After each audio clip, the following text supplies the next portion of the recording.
Beat forest എക്സാമിന് chemistry അത്യാവശ്യം നല്ല ചോദ്യമായിരുന്നു. അതിനു മുമ്പ് നമ്മുടെ WPOയുടെ എക്സാമിന് ബയോളജി കുറച്ച് ടൈറ്റ് ആയിരുന്നു. തൊട്ട് മുമ്പ് നടന്ന CPO എക്സാമിന് കെമിസ്ട്രി നല്ല രീതിയിൽ ടഫായിട്ടുള്ള കെമിസ്ട്രിയും ഫിസിക്സും ഒരേപോലെ ടഫായിട്ടുണ്ടായിരുന്നു. അപ്പോൾ ആ രീതിയിൽ ഒരു ഏരിയ ഒരല്പം സ്ലോ ആകുമ്പോൾ മറ്റൊരു ഏരിയ ഒരല്പം കൂടി കയറി ചോദിക്കുന്ന രീതിയിൽ നമ്മളൊരു ട്രെൻഡ് കാണുന്നുണ്ട്. അപ്പൊ ഇങ്ങനെയുള്ള ക്വസ്റ്റ്യൻസുകളൊക്കെ എന്ന് പറഞ്ഞാൽ എപ്പോഴും എക്സാമിന് ചോദിക്കാവുന്ന ഹോട്ട് ക്വസ്റ്റ്യൻസുകളാണ്. ഇത് സെലക്ട് ചെയ്ത് കുട്ടികളിലേക്ക് എത്തിക്കുക എന്നുള്ളതാണ് ഒരു TELA-PC ചെയ്യാൻ ഏറ്റവും പ്രധാനപ്പെട്ട കാര്യങ്ങളുള്ളൂ. അപ്പൊ 100% നിങ്ങൾക്ക് വിശ്വസിക്കാവുന്ന ഒരു ക്വസ്റ്റൻ ആണ്. മിസ് ചോദിച്ച ക്വസ്റ്റിന്റെ ആൻസർ എന്ന് പറയുന്നത് IGM ആണ്. അതൊരു 10th ലെവൽ എക്സാമിന് പ്രിപ്പയർ ചെയ്യുന്ന ഒരാൾക്ക് ഒരിക്കലും അത് കിട്ടില്ല. +2 ലെവലിലേക്ക് എത്തിയാൽ മാത്രമേ അതിലേക്ക് എത്തത്തുള്ളൂ.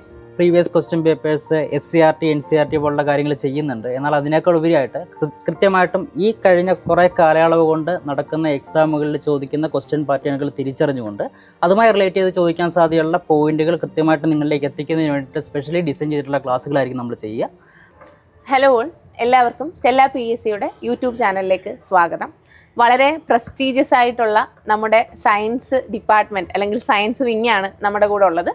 ദിലീപ് സർ, ഒപ്പം വിനായകൻ സർ, കൂടാതെ ഫിസിക്സിൽ നമ്മളോടൊപ്പം ജോയിൻ ചെയ്യുന്നത് വിധു സർ ആയിരിക്കും. ഒരുപാട് പ്രതീക്ഷകളോടെയാണ്, കാര്യം ഫോഴ്സ് എക്സാമിന് വേണ്ടി മാത്രമായിട്ട് നമ്മൾ സ്റ്റാർട്ട് ചെയ്യുന്ന ഒരു കോച്ചിങ് അല്ലെങ്കിൽ ഒരു ആപ്പ് എന്ന് പറയുമ്പോൾ നമ്മൾ ഓരോ അധ്യാപകരെയും ഹാൻഡ് പിക്ക് ചെയ്തിട്ടാണ് എടുക്കുന്നത്. ഏറ്റവും നല്ലത്, ഏറ്റവും മികച്ചത്, ഏറ്റവും സിമ്പിളായിട്ട് തന്നെ കുട്ടികൾക്ക് കാര്യങ്ങൾ പറഞ്ഞു കൊടുക്കാൻ പറ്റുന്ന, എന്നാൽ അതിൽ നിന്ന് ക്വസ്റ്റ്യൻസ് വരുന്ന അധ്യാപകർ എന്നുള്ള രീതിയിലാണ് നമ്മൾ നമ്മുടെ സയൻസ് അധ്യാപകരിലേക്ക് വരുന്നത്. ആദ്യം ഞാൻ ദിലീപ് സാറിനോടാണ്. സർ, ഫോഴ്സ് എക്സാംസിന് എന്തുമാത്രം ഇമ്പോർട്ടൻ്റ് ആണ് സയൻസ് എന്ന് പറയുന്ന ഒരു 10 തൊട്ട് 12 മാർക്ക് വരെ ചോദിക്കുന്ന ഒരു ഏരിയ ആണ്. അപ്പോൾ പലപ്പോഴും മറ്റെല്ലാം പഠിച്ചിട്ട് ഒന്ന് ഫിസിക്കലൂടെ ഒക്കെ ആയി കഴിഞ്ഞാൽ പെട്ടെന്ന് ജോലി കിട്ടും എന്നുള്ള ഒരു ടെൻഡൻസിയിൽ കുറച്ച് പേരെങ്കിലും സയൻസ് ഒന്ന് നെഗ്ലക്റ്റ് ചെയ്യാറുണ്ട്. ബട്ട് എന്തുമാത്രം ഇമ്പോർട്ടൻ്റ് ആണ് നമ്മുടെ ആ ഒരു വലിയ ലക്ഷ്യത്തിലേക്ക് അത് എന്തുമാത്രം ഊർജം പകരുന്ന, എന്തുമാത്രം ഉറപ്പ് നൽകുന്ന ഒരു കാര്യമാണ് സയൻസ്? മിസ്, ഇത് വളരെ പ്രധാനപ്പെട്ട ചോദ്യം തന്നെയാണ്. നമ്മൾ പണ്ടൊക്കെ അങ്ങനെയായിരുന്നു.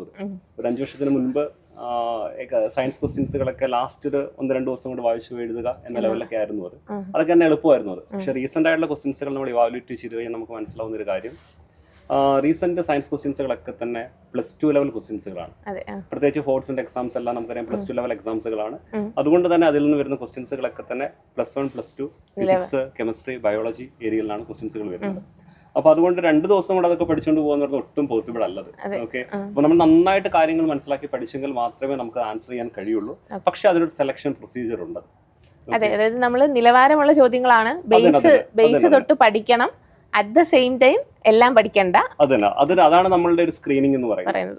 TELA-PSC നിങ്ങൾക്ക് ഓഫർ ചെയ്യുന്ന ഏറ്റവും പ്രധാനപ്പെട്ട കാര്യങ്ങളൊന്നാണ്. അതെ, അതിനോടൊപ്പം തന്നെ ഏറ്റവും എക്സ്പീരിയൻസ് ഉള്ള അധ്യാപകരാണ്. എനിക്ക് തോന്നുന്നു സാറിന് 15-20 എത്ര 15 വർഷത്തോളം ഉണ്ട്. അത് ജനറൽ കേസ് തൊട്ട് HSST ക്ലാസ്സുകൾ വരെ ഹാൻഡിൽ ചെയ്യുന്നുണ്ട്. പല ഫേമസ് ആയ ഇൻസ്റ്റിറ്റ്യൂട്ടുകളിൽ വർക്ക് ചെയ്തിട്ടുണ്ട്. നമ്മൾ ഒരു സയൻസ് ക്ലാസ്സുകളൊക്കെ കണ്ടു തുടങ്ങിയ സമയത്തെ നമ്മുടെ മനസ്സിലുള്ളൊരു മുഖം ദിലീപ് സാറിന്റെ മുഖമാണ്. അപ്പം വിനായക് സാർ ആണെങ്കിലും 10 വർഷത്തോളം അല്ലെ, 2014 സാർ PSCയിലോട്ട് വരുന്നത്. അപ്പം ഇത്രമാത്രം എക്സ്പീരിയൻസ് ആയിട്ടുള്ള അധ്യാപകരുടെ വളരെ കുറ്റമറ്റ ഒരു ഫിൽറ്ററിങ്ങിലൂടെ അതിനുശേഷം വരുന്ന ടോപ്പിക്സ് ഏറ്റവും നീറ്റായിട്ട് പഠിപ്പിക്കുന്നു, അതിൽ നിന്ന് ചോദ്യങ്ങൾ ചോദിക്കുന്നു എന്നുള്ളതാണ്. ഇനി നമുക്ക് വിനായക് സാറിനോട് ഒരു ചോദ്യം ചോദിക്കാനുള്ളത്, സർ, കെമിസ്ട്രി എന്ന് പറയുമ്പോൾ കൂട്ടത്തിലൊരിച്ചിരി വില്ലൻ സ്വഭാവം പലപ്പോഴും കാണിക്കാറുണ്ട്. ലൈറ്റ് ആയിട്ട് ചോദിക്കാം, അറ്റ് ദ സെയിം ടൈം ടഫായിട്ട് ചോദിച്ചാലും നമുക്ക് ആ ക്വസ്റ്റ്യൻ അറ്റൻഡ് ചെയ്യാൻ പറ്റാത്ത അവസ്ഥയിലോട്ട് വരെ വേണമെങ്കിൽ പോകാവുന്നൊരു പ്രതീതി ഉണ്ട് പലപ്പോഴും. എങ്ങനെയാണ് നമുക്ക് കെമിസ്ട്രിയെ ടാക്കിൾ ചെയ്യാൻ പറ്റുക? നമ്മുടെ ഈ ഫോഴ്സ് എക്സാമുകൾ എന്ന് പറയുമ്പോൾ അത് കെമിസ്ട്രി എന്നല്ല, എല്ലാ വിഷയങ്ങളും ഈ പറയുന്ന സയൻസിലെ 3 വിഷയങ്ങൾ നമ്മൾ എടുത്ത് നോക്കിക്കഴിഞ്ഞാൽ ഈ കഴിഞ്ഞ കുറച്ച് കാലങ്ങളുള്ളൊരു ട്രെൻഡ് എന്ന് വെച്ച് കഴിഞ്ഞാൽ സാധാരണഗതിയിൽ 3 ടോപ്പിക്കുകളുള്ളതിൽ ഏതെങ്കിലും ഒരു ടോപ്പിക്ക് ഒരല്പം സിമ്പിൾ ആകാറുണ്ട്, ബാക്കി 2 അതേ സമയത്ത് ടഫ് ആകാറുണ്ട്. ടഫ് ഇൻ ദ സെൻസ് നമ്മൾ +1 +2 സിലബസിൽ നിന്നുള്ള അഥവാ NCERT ടെക്സ്റ്റ് ബുക്കിൽ നിന്നുള്ള ചോദ്യങ്ങൾ പലതും നല്ല രീതിയിൽ കയറി ചോദിക്കുന്നുണ്ട്. അതേസമയത്ത് അപ്പുറത്തെ ബയോളജി ആണെങ്കിൽ ബയോളജി ചിലപ്പോൾ ഒന്ന് ഡൗൺ ആകുമ്പോൾ 10th ലെവലിലേക്ക് വരുമ്പോൾ ഇപ്പുറത്തെ ഫിസിക്സും കെമിസ്ട്രി ഒരല്പം ഹയർ ലെവലിലേക്ക് വരും. ചില എക്സാമുകളിൽ നേരെ തിരിച്ചും കണ്ടിട്ടുണ്ട്. ഇപ്പോൾ ലാസ്റ്റ് നടന്ന നമ്മുടെ ഏതായിരുന്നു സാർ ഇന്നലെ നടന്ന ബീറ്റ് ഫോറസ്റ്റ് എക്സാമിന് കെമിസ്ട്രി അത്യാവശ്യം നല്ല ചോദ്യമായിരുന്നു. അതിനു മുമ്പ് നമ്മുടെ WPOയുടെ എക്സാമിന് ബയോളജി കുറച്ച് ടൈറ്റ് ആയിരുന്നു. തൊട്ട് മുമ്പ് നടന്ന CPO എക്സാമിന് കെമിസ്ട്രി നല്ല രീതിയിൽ ടഫായിട്ടുള്ള കെമിസ്ട്രിയും ഫിസിക്സും ഒരേപോലെ ടഫായിട്ടുണ്ടായിരുന്നു. അപ്പോൾ ആ രീതിയിൽ ഒരു ഏരിയ ഒരല്പം സ്ലോ ആകുമ്പോൾ മറ്റൊരു ഏരിയ ഒരല്പം കൂടി കയറി ചോദിക്കുന്ന രീതിയിൽ നമ്മളൊരു ട്രെൻഡ് കാണുന്നുണ്ട്. അപ്പോൾ അതുകൊണ്ട് സാർ നേരത്തെ പറഞ്ഞ പോലെ പണ്ട് കാലത്ത് നമ്മളൊരു 2 ദിവസം മാത്രം എടുത്തുകൊണ്ട് പഠിച്ചുകൊണ്ട് പോകുന്ന സയൻസിന് ഇന്ന് 2 ദിവസം കൂടുതൽ എടുക്കേണ്ട ഒരു സിറ്റുവേഷനാണ്. കാരണം ഈ പറഞ്ഞ എക്സ്ട്രാ ചോദിക്കുന്ന ഇത്തരം ചോദ്യങ്ങൾ പലതും റാങ്ക് മേക്കിംഗ് ലെവലിലേക്ക് നമ്മളെ കൊണ്ട് എത്തിക്കുന്നുണ്ട്. അതുകൊണ്ട് ഇമ്പോർട്ടൻ്റ് ആണ് സയൻസ്. തീർച്ചയായിട്ടും സയൻസ് ടോപ്പിക്കുകൾക്ക് നല്ല രീതിയിൽ ഇമ്പോർട്ടൻസ് വരുന്ന എക്സാമുകളിലുണ്ടാകും. സർ, അതുപോലെയാണ് കുറേ ഇൻട്രസ്റ്റിംഗ് ആയിട്ടുള്ള ചോദ്യങ്ങൾ വരുന്നുണ്ട്. അറ്റ് ദ സെയിം ടൈം നമ്മൾ ക്വസ്റ്റ്യൻ ഹാളിൽ വെച്ച് കാണുമ്പം ഓക്കെ ഇയാൾ കൊള്ളാലോ എന്ന് തോന്നും, പക്ഷെ നമുക്ക് അങ്ങോട്ട് ആൻസറിലോട്ട് വരാൻ പറ്റില്ല. എങ്ങനെ പഠിച്ചെടുക്കണം? ഈ അടുത്ത് +2 ലെവൽ ഒരു എക്സാമിന് ചോദിച്ച ക്വസ്റ്റ്യൻ ആണല്ലോ, അണുബാധയോട് ആദ്യം പ്രതികരിക്കുന്ന ആന്റിബോഡി ഏതാണ്. അപ്പം അതൊക്കെ വളരെ ഇൻട്രസ്റ്റിംഗ് ആയിട്ടുള്ള, എന്നാൽ കാര്യത്തോടെടുക്കുമ്പോൾ നമ്മളെ ഒന്ന് വലയ്ക്കുന്ന ചോദ്യങ്ങളാണ്. അപ്പം എങ്ങനെ പഠിക്കണം, എവിടെ നിന്നൊക്കെ ഇത് കളക്ട് ചെയ്യണം എന്നുള്ളത്? അത് നമുക്ക് ഈ ചോദിച്ച ക്വസ്റ്റ്യൻസ് റീസെന്റ് ആയിട്ട് വന്നൊരു ക്വസ്റ്റൻ ആണ്. അത് നമ്മുടെ +2 ഹ്യൂമൻ ഹെൽത്ത് ആൻഡ് ഡിസീസ് എന്ന് പറഞ്ഞ ചാപ്റ്ററിലെ വളരെ പ്രധാനപ്പെട്ട ടോപ്പിക്കിലെ ക്വസ്റ്റൻ ആണ്. അപ്പൊ ഇങ്ങനെയുള്ള ക്വസ്റ്റ്യൻസുകളൊക്കെ എന്ന് പറഞ്ഞാൽ എപ്പോഴും എക്സാമിന് ചോദിക്കാവുന്ന ഹോട്ട് ക്വസ്റ്റ്യൻസുകളാണ്. ഇത് സെലക്ട് ചെയ്ത് കുട്ടികളിലേക്ക് എത്തിക്കുക എന്നുള്ളതാണ് ഒരു ടെല്ല പി എസ് സി ചെയ്യുന്ന ഏറ്റവും പ്രധാനപ്പെട്ട കാര്യങ്ങളിലൊന്നും. അപ്പൊ 100% നിങ്ങൾക്ക് വിശ്വസിക്കാവുന്ന ഒരു ക്വസ്റ്റൻ ആണ്. മിസ് ചോദിച്ച ആ ക്വസ്റ്റിന്റെ ആൻസർ എന്ന് പറയുന്നത് IgM ആണ്. അതൊരു 10th ലെവൽ എക്സാമിന് പ്രിപ്പയർ ചെയ്യുന്ന ഒരാൾക്ക് ഒരിക്കലും അത് കിട്ടില്ല. +2 ലെവലിലേക്ക് എത്തിയാൽ മാത്രമേ അതിലേക്ക് എത്തത്തുള്ളൂ. സോ ഒരു അണുബാധ കൊണ്ട് നമ്മൾ ആദ്യം ഉണ്ടാകുന്ന ആന്റിബോഡി IgM ആണ്. റീസെന്റ് ആയിട്ട് എക്സാമിന് ചോദിച്ചാണ് ആദ്യ മുലപ്പാലിൽ അടങ്ങിയിരിക്കുന്ന ആന്റിബോഡി ഏതാണ്? IgA ആണ്. അപ്പൊ ഇങ്ങനെയുള്ള ക്വസ്റ്റ്യൻസുകളൊക്കെ തന്നെ ക്വസ്റ്റ്യൻസ് കുറെ വരാറുണ്ട്. പക്ഷെ ഇതൊക്കെ തന്നെ എന്താണ് റാങ്ക് മേക്കിംഗ് ക്വസ്റ്റ്യൻസുകളാണ്. ഇത് ചെയ്യുന്നവർക്ക് വളരെ പെട്ടെന്ന് റാങ്കിൽ ടോപ്പിലെത്താൻ കഴിയുന്നതാണ്.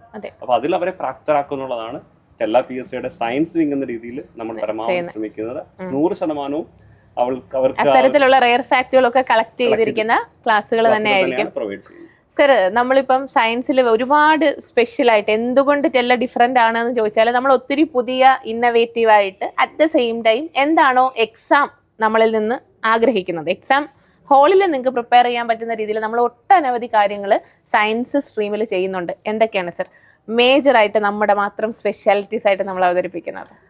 നമ്മൾ തീർച്ചയായിട്ടും കൺവെൻഷനായിട്ട് ചെയ്യാറുള്ള രീതിയിലുള്ള previous question papers, SCRT NCRT പോലുള്ള കാര്യങ്ങൾ ചെയ്യുന്നുണ്ട്. എന്നാൽ അതിനേക്കാൾ ഉപരിയായിട്ട് കൃത്യമായിട്ടും ഈ കഴിഞ്ഞ കുറേ കാലയളവ് കൊണ്ട് നടക്കുന്ന എക്സാമുകളിൽ ചോദിക്കുന്ന ക്വസ്റ്റ്യൻ പാറ്റേണുകൾ തിരിച്ചറിഞ്ഞുകൊണ്ട് അതുമായി റിലേറ്റ് ചെയ്ത് ചോദിക്കാൻ സാധ്യതയുള്ള പോയിന്റുകൾ കൃത്യമായിട്ട് നിങ്ങളിലേക്ക് എത്തിക്കുന്നതിന് വേണ്ടിയിട്ട് സ്പെഷ്യലി ഡിസൈൻ ചെയ്തിട്ടുള്ള ക്ലാസ്സുകളായിരിക്കും നമ്മൾ ചെയ്യുക. അപ്പോൾ അതോടൊപ്പം തന്നെ നമ്മൾ വീക്കിലി ലൈവ് വരുന്നുണ്ട്. അതായത് ഇപ്പോൾ സയൻസിലെ 3 സാറന്മാരും നമ്മൾ വീക്കിലി ഓരോ ലൈവ് വീതം നമുക്ക് പ്രൊവൈഡ് ചെയ്യുന്നതായിരിക്കും. അതുപോലെ തന്നെ കോംബോ ലൈവുകൾ നമ്മൾ തീർച്ചയായിട്ടും നിങ്ങൾക്ക് വേണ്ടി എത്തിക്കുന്നതായിരിക്കും. ആ രീതിയിൽ സ്പെസിഫിക് എക്സാമുകൾക്ക് വേണ്ടിയിട്ട് നല്ല രീതിയിൽ ഫോക്കസ് ചെയ്തുകൊണ്ടുള്ള ക്ലാസ്സുകൾ നമ്മൾ തീർച്ചയായിട്ടും നിങ്ങൾക്ക് വേണ്ടി പ്രൊവൈഡ് ചെയ്യുന്നതായിരിക്കും. നമ്മൾ SCRT ബ്രേക്ക് ഡൗൺ കൊടുക്കുന്നുണ്ട്. അങ്ങനത്തെ പിന്നെ സൂപ്പർ സാർ പറഞ്ഞ കണക്ക് തന്നെ സൂപ്പർ റാങ്ക് മേക്കിംഗ് പോയിന്റ്സ് കൊടുക്കുന്നുണ്ട്. പിന്നെ അത്രമാത്രം സയൻസിൽ നിങ്ങൾ ഗ്രൗണ്ടഡ് അല്ലെങ്കിൽ പോലും ഒന്ന് നന്നായിട്ട് പഠിച്ചിട്ട് പോയാൽ എക്സാമിന് സ്കോർ ചെയ്യാൻ പറ്റുന്ന കണക്കത്തെ അവസാന സമയത്ത് റിവിഷൻ, നമ്മുടെ സ്റ്റുഡൻസിന് മാത്രം നമ്മൾ കൊടുക്കുന്ന PDF-കൾ തുടങ്ങിയ ഒട്ടനവധി പെക്യുലാരിറ്റീസ്, അതെല്ലാം ടീച്ചേഴ്സിൻ്റെ തന്നെ നേതൃത്വത്തിൽ അവരുടെ തന്നെ ഒരു സൂപ്പർവിഷനിലാണ് ചെയ്യുന്നത് എന്നുള്ളതും അതെ, പരമാവധി തെറ്റുകളില്ലാതെ തന്നെ നമ്മളത് ചെയ്തു കൊടുക്കുന്നതാണ്. സോ ഇത്രയാണ് പറയാനുള്ളത്. കേരളത്തിലെ ഏറ്റവും മികച്ച പ്ലാറ്റ്ഫോമുകളിൽ ഒന്നായിട്ട് തന്നെ ഈ നമ്മളിപ്പോൾ കഴിഞ്ഞ ബീറ്റ് ഫോറസ്റ്റിന് തന്നെ കൊടുത്ത മാരത്തോണിനും ഒക്കെ വലിയ സ്വീകാര്യതയാണ് നമുക്ക് കേരള PSC ഉദ്യോഗാർത്ഥികളിൽ നിന്നുണ്ടായത്. സയൻസ് സെറ്റാക്കാൻ ഇവിടെ ഇവരുണ്ട്. മറ്റ് അധ്യാപകരെയും നിങ്ങൾക്ക് ഉടനെ തന്നെ യൂട്യൂബിൽ പരിചയപ്പെടാവുന്നതാണ്. നമ്മുടെ കമ്മ്യൂണിറ്റിയിലേക്ക് ജോയിൻ ചെയ്യാനുള്ള വാട്സപ്പ് കമ്മ്യൂണിറ്റി ലിങ്കും ഒപ്പം ടെലിഗ്രാം കമ്മ്യൂണിറ്റി ലിങ്കും നിങ്ങൾക്ക് ഈ ഒരു വീഡിയോയുടെ താഴെ തന്നെ ആഡ് ചെയ്തിട്ടുണ്ട്. Okay sir. Thank you.